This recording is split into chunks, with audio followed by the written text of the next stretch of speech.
central institution of Saudi Arabian government is the Saudi monarchy. The Basic Law of Government, adopted in 1992, declared that Saudi Arabia is a monarchy ruled by the sons and grandsons of the first king Abdulaziz bin Saud. It also claims that the Quran is the constitution of the country, which is governed on the basis of the Sharia, Islamic law.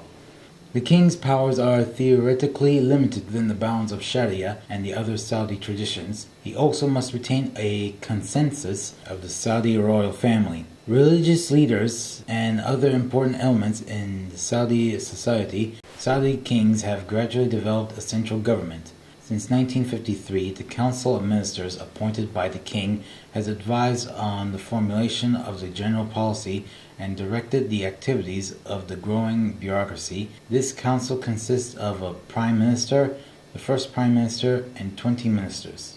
Legislation is by resolution of the council ministers, ratified by royal decree, and must be compatible with the Sharia.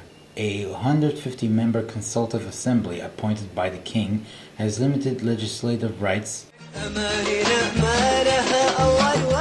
One of Saudi Arabia's most compelling folk rituals is the Al-Arda, the country's national dance.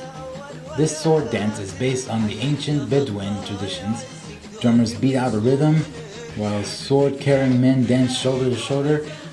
The drum is an important instrument according to traditional and tribal customs. Following the cultural traditions of Saudi Arabia, men and women dress up in typical Arabian styles.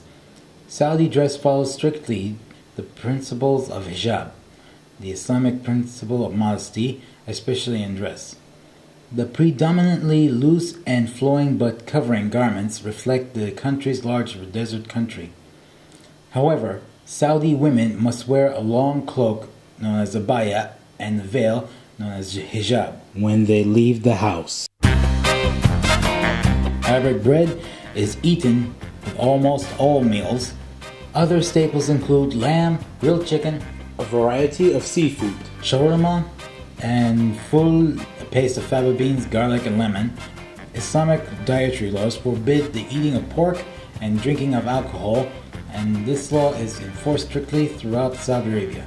Traditional coffee houses used to be ubiquitous, but are now being displaced by food hall-style cafes. Saudi families offer hospitality and generosity to their visitors. Coffee is the most welcome beverage in Saudi culture. Guests enjoy coffee with dates and sweets while enjoying the smell of burning incense.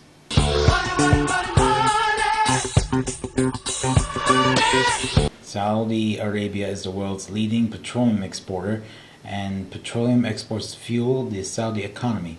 Oil accounts for more than 90% of exports and nearly 75% of government revenues, facilitating the creation of a welfare state, which the government has found difficult to fund during periods of low oil prices. The oil industry comprises about 45% of Saudi Arabia's gross domestic product, compared with the 40% from the private sector. The government is attempting to promote growth in the private sector by privatizing industries such as power and telecom. To diversify the economy, Saudi Arabia launched a new city on the western coast with investments exceeding $26.6 billion. The city, which is named King Abdullah Economic City, which will be built near Al-Rabah Industrial City, north to Jeddah. The new city, where construction work started in December 2005, includes a port which is the largest port of the kingdom. Extending along a coastline of 35 kilometers, the city will also include petrochemical, pharmaceutical, tourism, finance, and education and research areas. Saudi considered one of the tier 1 market and one of the growing market, and that considered to continue to grow because of the oil prices and the inflation in the market, and it's opening now to foreign investment, and especially after 9/11, people are bringing more money back, and they're investing in, and we're more open to the outside culture than ever before. You can hardly walk down the street without seeing a new mall opening or a new construction or a new building. Saudi Arabia 10 years ago is way different than Saudi Arabia today. And with this, there are new jobs, there are new, with the building King Abdullah economic city, which are bringing more money into and more foreign investment into the country. So that's bringing more, creating more jobs and creating more opportunities. So it definitely has a huge effect on, there has never been a time to work in Saudi and invest in Saudi than now. And this is driven by not only the oil prices, because that's what most people think, but also because the country is changing. It's been more open. There wasn't a thing such as a tourist visa 5 or 8 years ago. There is today.